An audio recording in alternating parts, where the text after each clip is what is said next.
Hey everybody, Matt here doing another video for you. I'm going to talk to you about why I think Tesla's on its way to $600. Obviously anybody can throw a number out there. I'm going to try to give you some reference to why I think it's going to go up that high.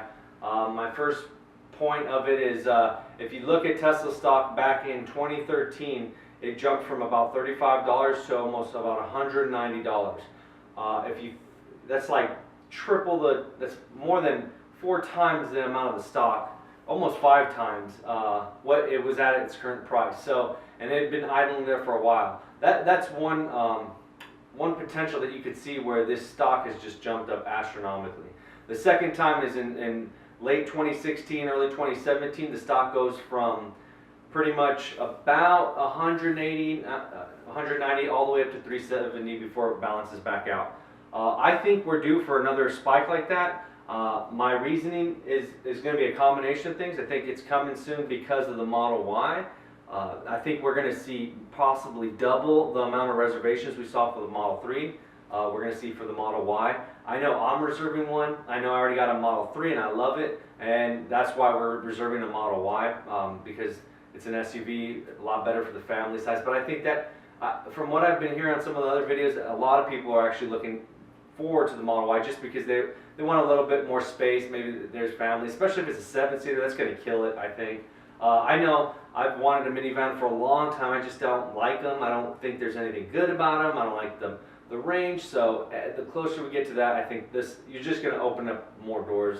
But the SUV, obviously, in America, it's a huge surplus, or it's a huge amount of just people that want those type of SUVs. So I think it's going to get up to $600. I think if anybody watched the Q4 recent videos, we saw that there was it was kind of light. Like honestly, I was hoping for more. I saw the numbers. I was glad, that obviously cash flow positive is a super important thing to Elon Musk now. But at the same time, I think we were just looking for more there. That wasn't all there. Like, it just seemed kind of like the steam wasn't there. I know they didn't have the team, the autopilot team there like they've done it before in the other calls.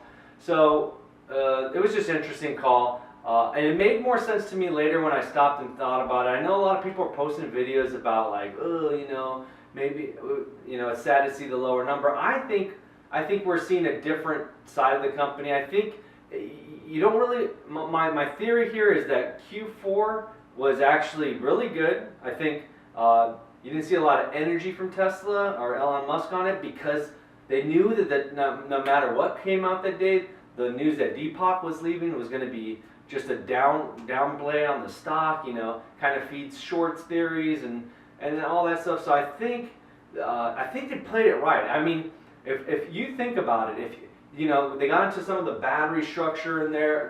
They got talking to the battery and how they're not going to use the 2170 cells inside the Model S and X, which we're finding out news today. There's a good possibility why there was reason to that. But you don't want to put out a bunch of good news when you just know that the stock's going to go down no matter what because your CFO is leaving. It's just a given. Like anything I watch videos wise right now is CNBC talking about. Everybody's like, oh, no matter what, even if it's a good replacement, even if the guy's been there for 9 years, the stock is going to just show weakness because they're nervous. So they don't know this new CFO. So I think it was a good time to do it. I think it was a good play on the Q4 results. Hey, we did what we say we're going to do. We're going to go cash flow positive. We're going to have some hardships. That's why they had to decrease the personnel force or whatever you want to call it by 7%. So there was just a lot there, and you take it for what it's worth. But moving on, I think what a lot of people miss, and there's a reason why I want to do these videos, is because all the guys that I'm watching do these videos, like, they just don't, like, they do provide like 80% of what I'm looking for, but there's always like a 20% miss on like what I'm actually like.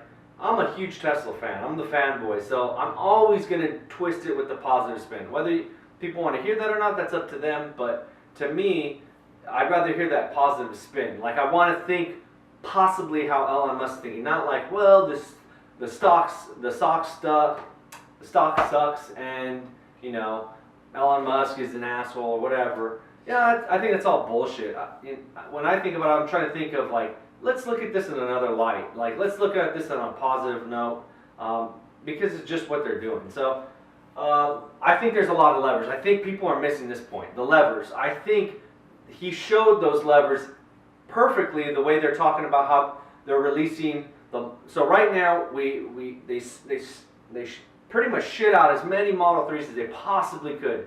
They got them out the door, and I think a lot of people miss why they might have done that. Nobody ever looks at like how good Tesla really is, like how true they're trying to maybe help people out there. But I thought that even if they, and it's been showing that their numbers, that they spent a lot to get those, like every single Model 3 they could deliver before that deadline, before the 7,500 tax credit, you know, that shows that maybe they did that so that you could get a tax like savings. Like, yes, of course it helps their bottom line, but at the same time, if you're Elon Musk and you obviously don't give a shit about money, I mean, you don't care about money. You have to know this guy is, the only reason he cares about money is to keep going, so he could keep building out, so he can make a difference. Because, like, obviously you need money to continue your business because you can't keep borrowing from the banks, and there's just plenty of reasons why you need to, like, obviously stabilize the business so that you aren't under a threat where someone can cut your line and say, sorry, no more money, and then all of a sudden you're not in a place where you can adapt. So I think personally that he told everybody at the table, like, hey, we're just going to get out. I don't care what we have to spend, you know, keep it within the means, but let's get out every possible Model 3. Let's hire as many people as we can. Let's do what we got to do to get as many Model 3s out the door by December 31st. After that, then we're going to restructure, because obviously right now, I can even tell you my own experiences with the customer service and responding to me. It's not the greatest. I understand it, you know, and it's fine to me. You know, they're going through some hardships, and I'm with them till the end, because it's so much better than owning any other car manufacturer right now. I've owned Toyotas, I've owned Hondas, I've owned GMs, you know, the Camaro, and I can tell you, I'm very, very disappointed. And in the last purchase of a Toyota, I thought that was going to be an upstep, and I felt like it was a downgrade. Like, I think car companies just, I don't think they care anymore. Honestly, just the lack of effort is ridiculous. But I can go on and on about anything. I think Tesla has levers that they can pull, and if I was going to draw these out in a chart, I would show you that there's going to be a lever for every single time that they think either demand might change, or that they need to increase something, or maybe they want to open up a new project like the semi-truck, or they have tons of things in the pipeline, and they're not even sharing half. Like, remember his last comment that was on, I think it was on his last letter to his employees. He said, and that's just the start. So I think there's a lever here. I think the first lever just got pulled, and that was, hey, the 7,500 is going to get cut in half to 3750 or whatever it's going to be. So they needed to pull their lever. So what they do, they opened up all of European Model 3s, and they opened up in China. So Model 3s are now getting shipped everywhere else in the world, right? And then they separate that lever by saying, we're only going to do the performance model first. So everybody that wants a Model 3, they're going to have to choose the higher expensive versions of the Model 3. So the next lever they're pulling after that is, okay, now we'll open up the door for long-range Model 3s, or they still have not said when they're going to open up the standard, but that's just another lever, right? You have to look at these as levers where they can go, okay, we need more, looks like we're getting through our flow, and at the same time they're measuring how many are still coming out of North America, how many are going to get shipped to Europe and China, and maybe they need to, you know, hold off and say, well, right now if we just satisfy North America and only sell the performance versions, that reaches about 7,000, which is what we're producing right now. So they're not going to just flood the gates, right? They have these levers. So maybe the next lever is like, okay, maybe it's dropped to 5,000. Well, we have 2,000, room for 2,000. Pop one of those levers, and boom, now we're shipping off long range, which we saw today. So I think it's a balance game. I think the next is going to be the standard range. That's a lever. Then they talked about leasing options. They said we're not going to do leases because it's going to mess with our numbers. But as soon as they need another lever, boom, they could say we're going to lease the Model 3 now. So, and then maybe they drop the price. Maybe they release a 38,000 Model 3. So there's I think these are all plotted out. I think there's a chart of them. I think they know if they can do things when they can, they're going to try. But if not, they have multiple levers that they're going to pull. If they need to spur the stock, I think they have ways to do that too. That is my thought into why, again, I think they completely made Q4 really quiet, real low down, and downplayed it because honestly, we're going to start seeing Model Y all over the place. And I think there's going to be a big, like they did the Model 3, if you go back and watch the video, it was a grand entry. And they're going to do the same thing for the Model Y, and I think the numbers are going to be astronomical. I think he's going to come out and he's going to say, we already beat Model 3 in reservations in the first 24 hours or so. And then, you know, you're going to see it in the news, you're going to see the lines of people waiting for the Model Y, and you're going to get the interviews, and then you're going to watch the stock pop, and then you're going to see the shorts get burned, and then you're going to see what I'm telling you, the stock going to 600. So I'm telling you, I already bought recently because I was just thinking about it. I'm like, dude, this is about to happen. We're talking March is the release date for Model Y. So I would jump in like now, like before people start catching on. Going into other stuff, I'll go into the Robinhood thing because that kind of matches with what I'm saying. I think it was last week, January 28th, the week of the 28th. Robinhood released some numbers, and Tesla had been sold 15,870 shares. Number one stock out of, I guess, Robinhood's app, where you know, individuals that can't really afford stock are purchasing it. I think the important part was that it right now it's like the 20th best stock. This came out in Business Insider last week, so it had Tesla though was the number one purchase stock for the week. So I think what we're seeing here is millennials buying up shares. The more Tesla gets in the news, the more people would step into their cars. It's going to be I think an up and coming youth thing where it's kind of like your dream car, but you start off in your career until you can maybe save up that 35, 40,000 for, you know, that nicer car when you get to a little bit older where you get some money. So I think that data is important. Trying to take a look at that, how it feeds into everything else, and how we're potentially seeing Tesla get more renowned. Because you got to remember, they do not advertise, and that is one thing I've been trying to stress about, is that they aren't advertising at all. So it's really important that people keep in mind of that, because if you're not advertising, sometimes, you know, unless somehow you come across a Tesla car or something happens where someone mentions it, you just don't hear about it. So I think the more you see the car, the more you're going to ask questions, the more you're going to hear about it, or maybe you see it in the news.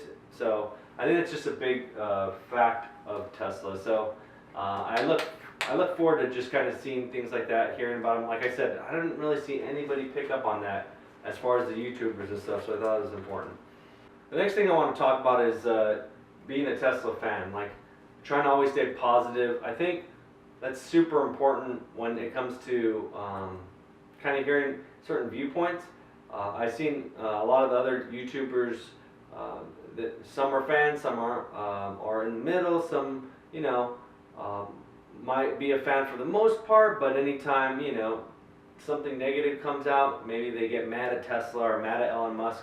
And I've said this before in another video, but that is not my spin. I'm always going to try to give you the positive side, because let's just say it's more beneficial for me to think positive than negative. Like, I'd have to really see something that was just outright wrong, but that's really hard when I look at the things they do, and you think about the person that's leading the charge, and he's done nothing but try to create a new world. Like, I don't know.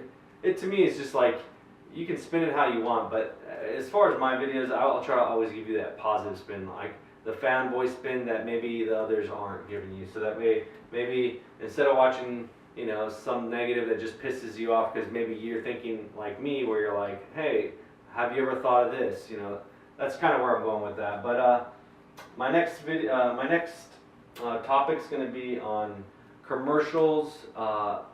So again, Tesla does no advertising. I was watching the Audi e-tron for a Super Bowl commercial, and I mean, it was really nice, but it made me think of something. Like, with Tesla not ever doing any advertising, like, imagine what they are. It's like almost Audi, Porsche, and all the EVs that are going to come out this year are advertising for Tesla. Because usually, if you're going to go and buy an Audi e-tron, or you're going to go to the Audi e-dealer and they're like, yeah, you got to check out this e-tron, and you're not one of those guys that are like, yeah, let me get one and I'll just take it right now.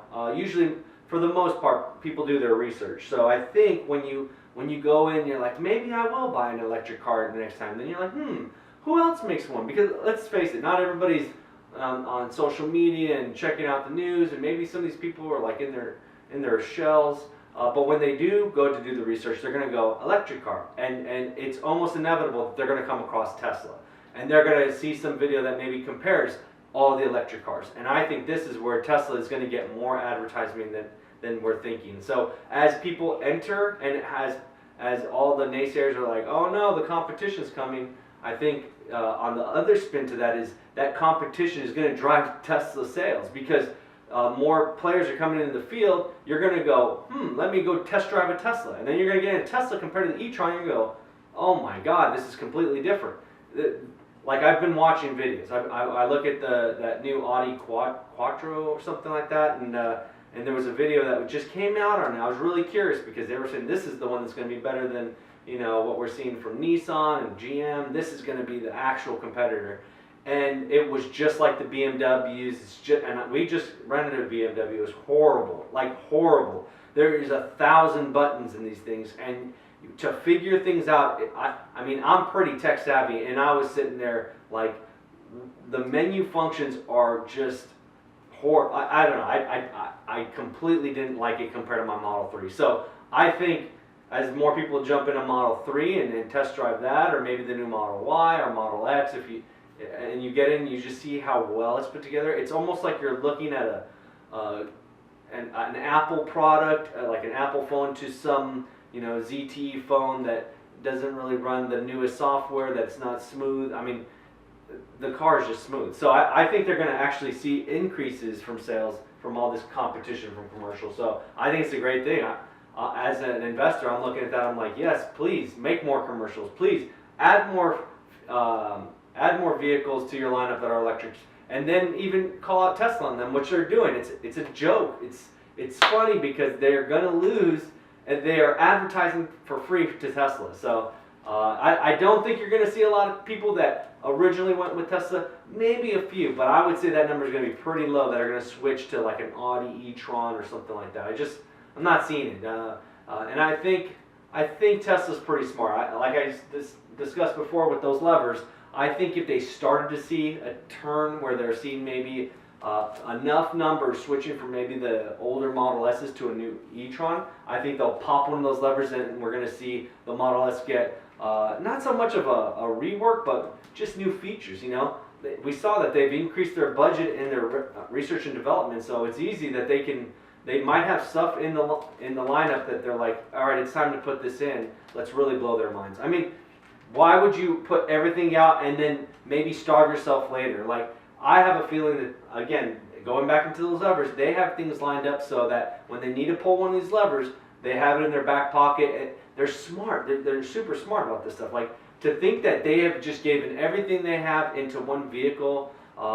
I think they did that maybe with the Model X, and you kind of heard that in the Q4 call. I don't think they're going to do that anymore. I think they're going to hold back. They're going to wait till maybe their numbers are dipping, and they're going to execute these levers just like I'm telling you.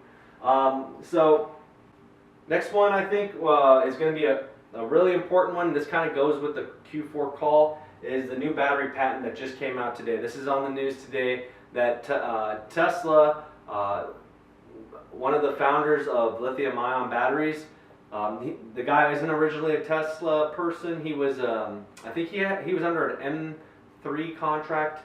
And he was on there for 20 years, and then something with Tesla taking over and building a research lab around him. Anyways, they came out with a patent today, so Tesla released a patent on a new battery technology. I would recommend, if you're even curious about it, I went through it, and it looks like it's going to increase the discharging, it's going to increase charging, and possibly be cheaper. So I mean, and it's using the chemicals within the chemistry of the battery. So I can get into the more details, but I don't think that's too important. I think the important part here is that when we were on the Elon's comments on why he's not going to put the 2170 Model 3 batteries into the Model S and X, is because they're looking at this new battery structure. Because why not, right? If people are paying top dollar and that's what they want for the Model S and X, like imagine you had 10 million Model 3s out there, and then maybe 1 million, 2 million Model S and X's. You want the Model S and you want the Model X to be your best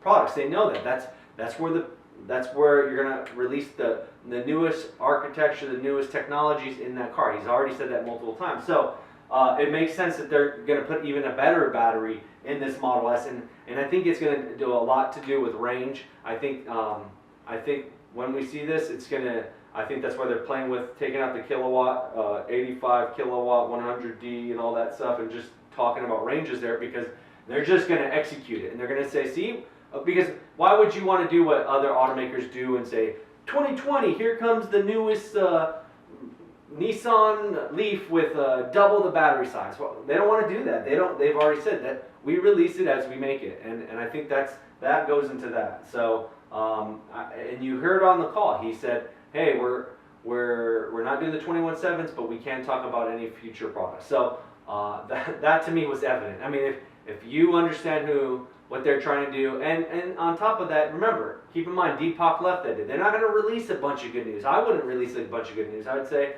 let's put out the numbers. Let's say what we're going to have to say, and let's just keep this to a minimal. And as the market digests that news and settles, then we release the good news. Because honestly, I'm telling you, that goes into my theme of why Tesla's on its way up, is because they're going to start, like, put out the bad news first, right? We saw the 7% workforce cut, which I explained why they cut that workforce, pretty much because they did a huge spree to get out those cars by December 31st for the people, so they could have that, $7,500 tax credit, and now they have to trim the fat, and what better way to do it than to do it now, then lose Deepak, which I'm sure he's been wanting to retire, but they're trying to time these things right, and then boom, I think we're going to see a surge of good news.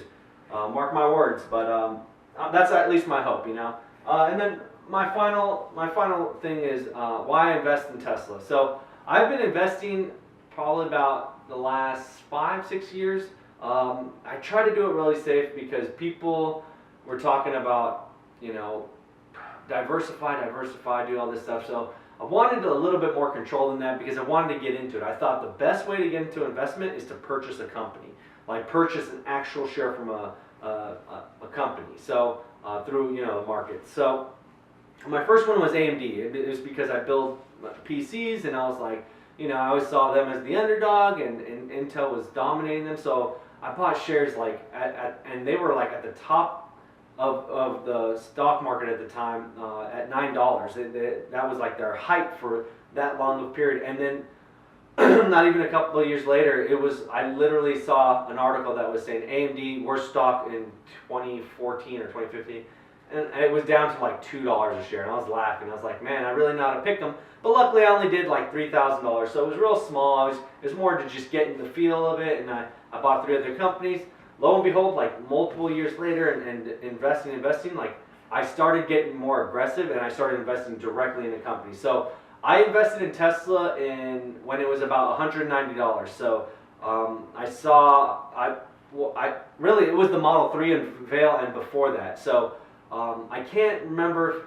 I think I was already starting to purchase at that time because I saw the Model 3 unveil and I was like, this is awesome, and I just continued to get away from the diversification. So the way my balance is, I do half diversified, pretty much S&P, NASDAQ funds, 2040, 2050 retirement funds, and I diversify half of all the money I invest. The other half is literally in Tesla.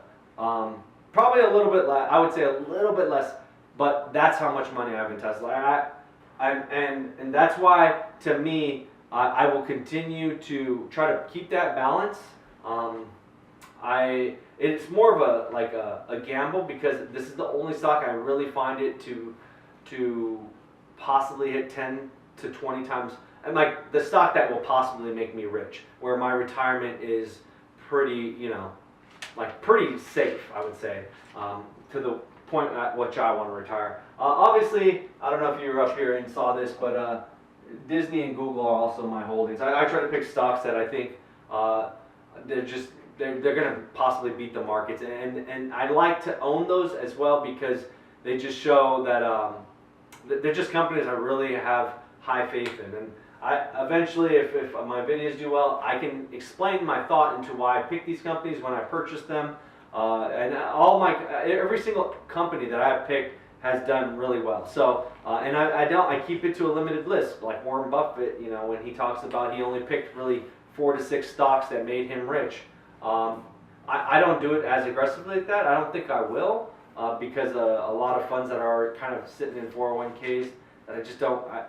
The S&P and the Nasdaq and the Dow have done really well. So my point pretty much is I constantly am watching for Tesla news. Like I am looking at Tesla news 3 to 4 hours a day, depending on how much is out there. I'm looking at electric, Teslarati, YouTube videos. I'm listening to podcasts on my way to work about Tesla. I'm checking the stock market on a when I'm not working on it like hourly basis, just to see. I'll get down even to the weeds where I'm like ciphering the news for the last things put out in the last hour, because that's how vast that is how hardcore I'm tracking Tesla, because I have so much invested. Because while there's been, and I'm telling you, I jumped in at 190. And I watched my stock go all the way to 370 as I continue to purchase.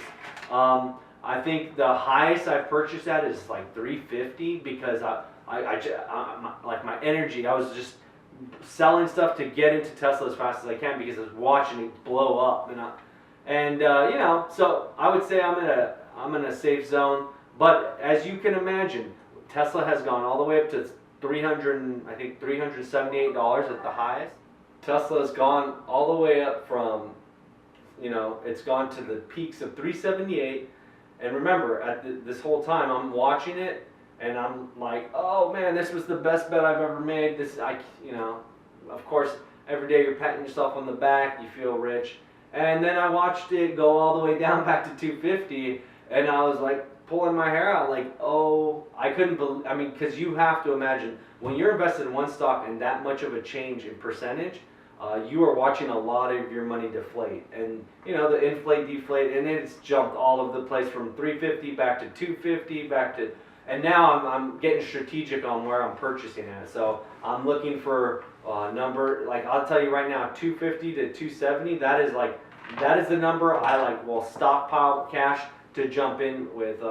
And I'm at a happy figure right now. I'm still watching. There's a lot of times I'm like, here we go. I know it's about to break the 400 range, and then it gets to like I think it was at 350, 360 the other day, and then there wasn't really news, and it just kind of lowered. So then we saw back down to I think 290, 288. So yeah, it's a weird following. There's a lot of manipulation, I'm sure, that goes on with it. There's just, when you have 25% of the stock shorted, there's just going to be a lot of manipulation. I'm on the Twitter feeds looking at the Tesla Q is what it's called, and they just bash all the time. And it's so ridiculous. But it's not even that bad, because when you go on CNBC or Bloomberg or something, and you see them take off with it, and then they'll interview some short, and they'll be like, "What's your thoughts on it?" Like, no shit. What do you think his thoughts are? He's gonna tell you it's the worst company. They're unsustainable. Here comes Audi with their newest car is gonna blow. And then they're like, okay, great, yeah, that's